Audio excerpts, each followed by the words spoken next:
जय भारती। नमस्कार।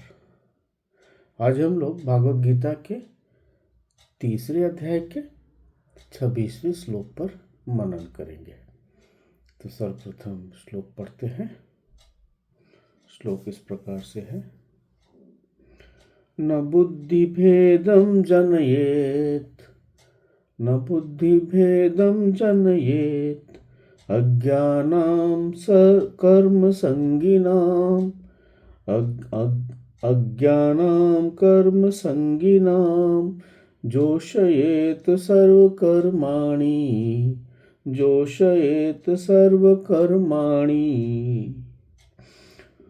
विद्वान् युक्तः समाचरन्।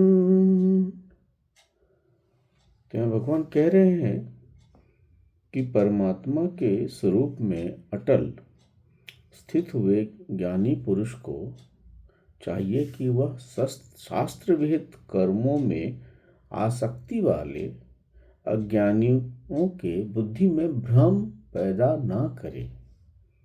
मतलब ऐसा कोई उनके अंदर भ्रम या अश्रद्धा उत्पन्न ना करे, परंतु स्वयं शास्त्र विहित समस्त कर्म भली भांति करते हुए उन्हें वैसा ही करने को प्रेरित करवाए।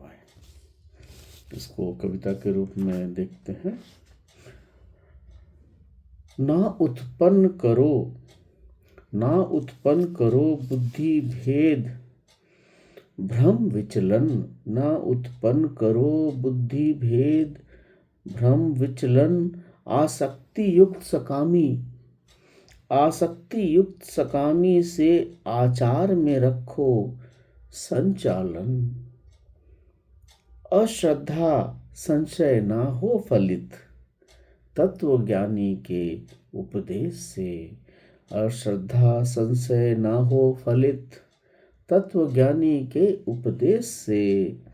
अपितु प्रेरित सदा आचरण से समकामी करे अनुसरण।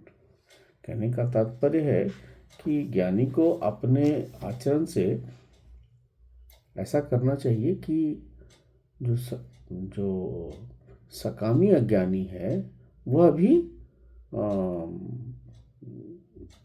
जो ज्ञानी है उनका अनुसरण कर ले।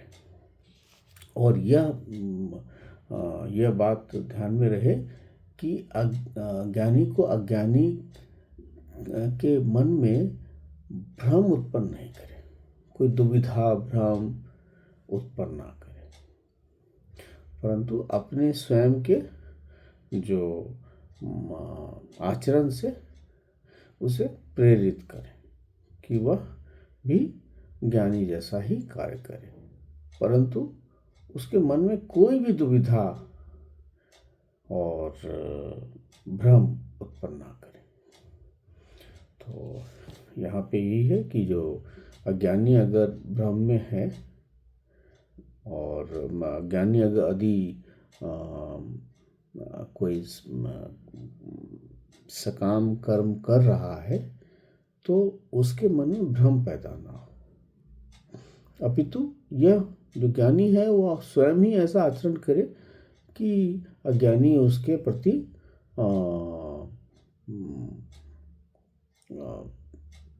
उसको देखकर उसके प्रति ही मतलब श्रद्धा रखकर उस वैसा ही आचरण करने लगे। तो यह बात भगवान कह रहे हैं और ये सही भी है कि यदि आप अज्ञानी को कुछ वैसा समझा देंगे, मन में भ्रम हो जाएंगे, तो जो कर रहा है वो भी छोड़ देगा और फिर तामसिक हो जाएगा। अतः सकाम कर्म जो कर रहा है या तो उसको उसमें विचलित ना करें, भ्रम पैदा ना करें।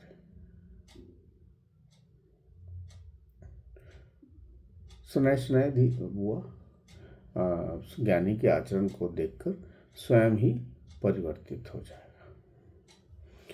तो यहाँ पर मतलब ये है कि जो समय के साथ ही ज्ञान का उपदेश है, अभी वो परिपक्व नहीं हुआ है ज्ञानी और आपने उपदेश दे दिया तो वह घातक हो जाएगा। यही बात कह रहे हैं। सत्य कहें, परंतु उसके लिए जब उसकी पात्रता उत्पन्न हो जाए उस अज्ञानी में, तब उसे बताएं। नहीं तो उसका अहित हो जाएगा और समाज का भी अहित हो जाएगा।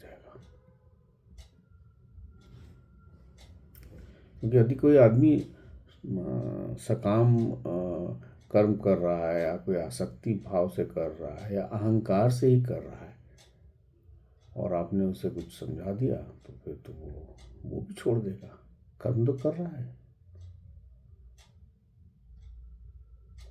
तो इसीलिए भगवान इस विषय में बहुत ही मतलब साफ साफ शब्दों में कह रहे हैं कि पहले उसे प्रेरित करो, बस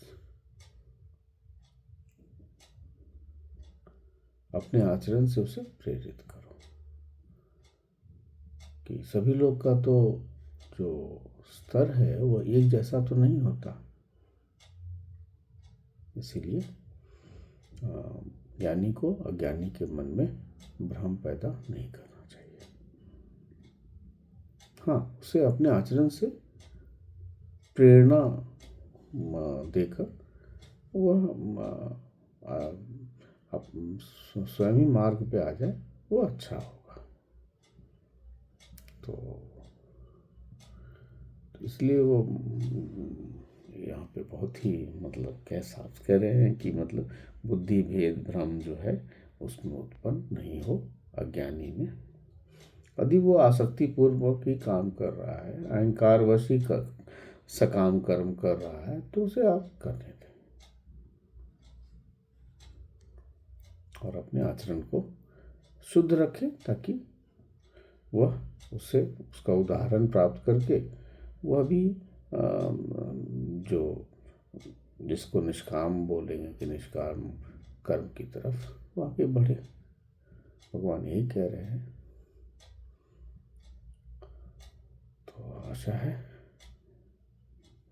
ये जो कर्मयोग है ये अध्याय बहुत ही सुंदर है और भगवान बहुत ही अच्छे से इसमें बता रहे हैं। आशा है आपको ये ठीक लगा होगा। नमस्कार, जय भारत।